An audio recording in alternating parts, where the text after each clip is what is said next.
नमस्कार दोस्तों, मैं सीमा चौरसिया आपका स्वागत करती हूँ अपने यूट्यूब चैनल पे।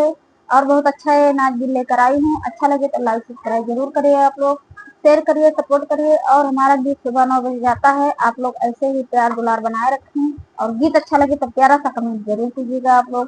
धन्यवाद। नहीं मिलल ससुरवा हमारे मन के, नहीं मिलल ससुरवा हमारे मन के, हमारे मनी के हो हमारे मनी के, नहीं मिलल ससुरवा हमारे मनी के, नहीं मिलल ससुरवा हमारे मनी के।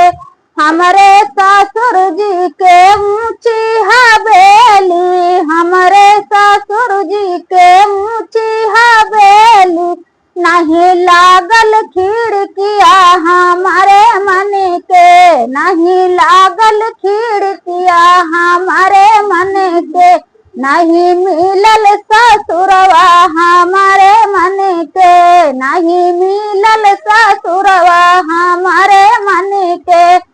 हमारे जियठ जी के चारे बहिनिया, हमारे जियठ जी के चारे बहिनिया, नहीं मिलल नदिया हमारे मन के, नहीं मिलल नदिया हमारे मन के, नहीं मिलल ससुरवा हमारे मन के, नहीं मिलल ससुरवा हमारे मन के।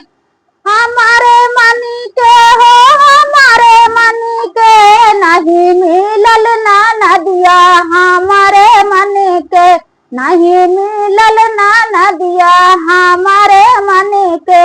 हमारे बालम जी के जवन ससुररिया, हमारे बालम जी के जवन ससुररिया, उहै मिलल नैहरवा हमारे मन के, उहै मिलल नैहरवा हमारे मन के, नहीं मिलल ससुरवा हमारे मन के, नहीं मिलल ससुरवा हमारे मन के।